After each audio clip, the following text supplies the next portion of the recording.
Une tante m'a légué un chat d'Angora, qui est bien la bête la plus stupide que je connaisse. Voici ce que mon chat m'a conté un soir d'hiver devant les cendres chaudes. J'avais alors 2 ans, et j'étais bien le chat le plus gras et le plus naïf qu'on pût voir.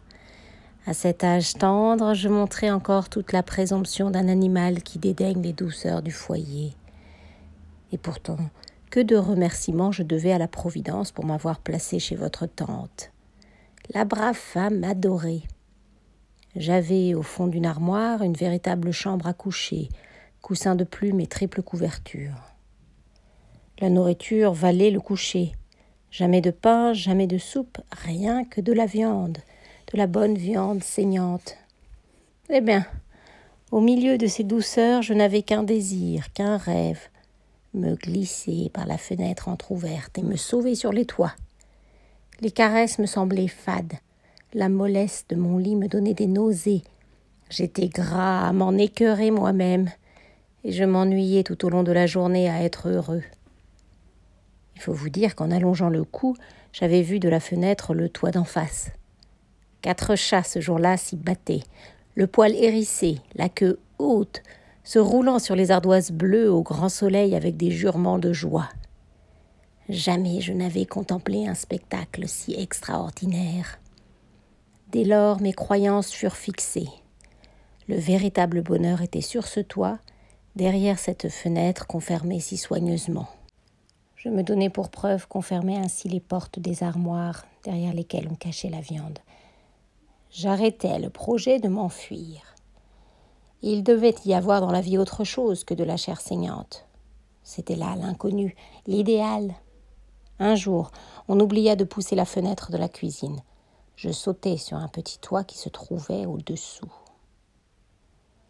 Que les toits étaient beaux. De larges gouttières les bordaient, exhalant des senteurs délicieuses. Je suivis voluptueusement ces gouttières où mes pattes enfonçaient dans une boue fine qui avait une tiédeur et une douceur infinies. Il me semblait que je marchais sur du velours. Et il faisait une bonne chaleur au soleil, une chaleur qui fondait ma graisse. Je ne vous cacherai pas que je tremblais de tous mes membres. Il y avait de l'épouvante dans ma joie. Je me souviens surtout d'une terrible émotion qui faillit me faire culbuter sur les pavés. 3 chats qui roulèrent du faîte d'une maison vinrent à moi en miaulant affreusement. Et comme je défaillais, ils me traitèrent de grosse bête. Ils me dirent qu'ils miaulaient pour rire. Je me mis à miauler avec eux. C'était charmant. Les gaillards n'avaient pas ma stupide graisse. Ils se moquaient de moi lorsque je glissais comme une boule sur les plaques de zinc, chauffées par le grand soleil. Un vieux matou de la bande me prit particulièrement en amitié. Il m'offrit de faire mon éducation, ce que j'acceptais avec reconnaissance. Ah, que le mou de votre tante était loin.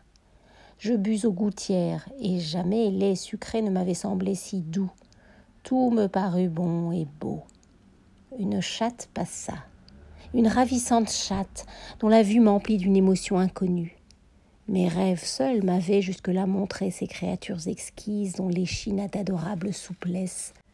Nous nous précipitâmes à la rencontre de la nouvelle venue, mes 3 compagnons et moi. Je devançai les autres. J'allais faire mes compliments à la ravissante chatte lorsqu'un de mes camarades me mordit cruellement au cou. Je poussai un cri de douleur. « Bah !» me dit le vieux matou en m'entraînant. « Vous en verrez bien d'autres. » Au bout d'1 heure de promenade, je me sentis un appétit féroce. « Qu'est-ce qu'on mange sur les toits ?» demandai-je à mon ami le matou. « Ce qu'on trouve, » me répondit-il doctement. Cette réponse m'embarrassa, car j'avais beau chercher, je ne trouvais rien. J'aperçus enfin dans une mansarde une jeune ouvrière qui préparait son déjeuner. Sur la table, au-dessous de la fenêtre, s'étalait une belle côtelette d'un rouge appétissant. « Voilà mon affaire !» pensai-je en toute naïveté, et je sautai sur la table où je pris la côtelette. Mais l'ouvrière m'ayant aperçu, m'asséna sur l'échine un terrible coup de balai. Je lâchai la viande, je m'enfuis en jetant un juron effroyable. « Vous sortez donc de votre village ?» me dit le matou. « La viande qui est sur les tables est faite pour être désirée de loin. C'est dans les gouttières qu'il faut chercher. » Jamais je ne pus comprendre que la viande des cuisines n'appartint pas aux chats. Mon ventre commençait à se fâcher sérieusement. Le matou acheva de me désespérer en me disant qu'il fallait attendre la nuit. Alors nous descendrions dans la rue, nous fouillerions les tas d'ordures. Attendre la nuit, il disait cela tranquillement, en philosophe endurci. Moi, je me sentais défaillir à la seule pensée de ce jeûne prolongé.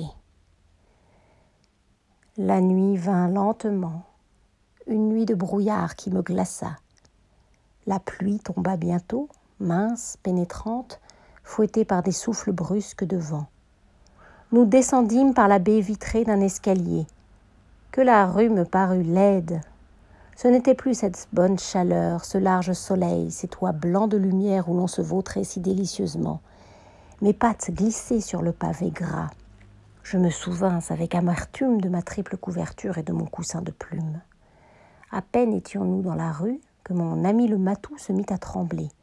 Il se fit petit, et fila sournoisement le long des maisons en me disant de le suivre au plus vite. Dès qu'il rencontra une porte cochère, il s'y réfugia à la hâte en laissant échapper un ronronnement de satisfaction. Comme je l'interrogeais sur cette fuite, « Avez-vous vu cet homme qui avait une hotte et un crochet ?» me demanda-t-il. « Oui. »« Eh bien, s'il nous avait aperçus, il nous aurait assommés et mangés à la broche. »« Manger à la broche ?» m'écriai-je. « Mais la rue n'est donc pas à nous. On ne mange pas et l'on est mangé. » Cependant, on avait vidé les ordures devant les portes. Je fouillai les tas avec désespoir. Je rencontrai 2 ou 3 os maigres qui avaient traîné dans les cendres. C'est alors que je compris combien le mou frais est succulent. Mon ami le matou grattait les ordures en artiste. Il me fait courir jusqu'au matin, visitant chaque pavé, ne se pressant point. Pendant près de 10 heures, je reçus la pluie. Je grelottais de tous mes membres. Maudite rue, maudite liberté, et comme je regrettais ma prison. Au jour, le matou, voyant que je chancelais, « Vous en avez assez ?» me demanda-t-il d'un air étrange. « Oh oui, » répondis-je. « Vous voulez rentrer chez vous ? Certes, mais comment retrouver la maison ? Venez. Ce matin, vous voyant sortir, j'ai compris qu'un chat gras comme vous n'était pas fait pour les joies âpres de la liberté. Je connais votre demeure, je vais vous mettre à votre porte. » Il disait cela simplement, ce digne matou, lorsque nous fûmes arrivés. « Adieu, » me dit-il, sans témoigner la moindre émotion. « Non, » m'écriai-je, « nous ne nous quitterons pas ainsi. Vous allez venir avec moi. Nous partagerons le même lit et la même viande. Ma maîtresse est une brave femme. » Il ne me laissa pas achever. « Taisez-vous, » dit-il brusquement. « Vous êtes un sot. Je mourrai dans vos tiédeurs molles. Votre vie plantureuse est bonne pour les chats bâtards. Les chats libres n'achèteront jamais au prix d'une prison votre mou et votre coussin de plumes. Adieu. » Et il remonta sur ses toits. Je vis sa grande silhouette maigre frissonner d'aise aux caresses du soleil levant.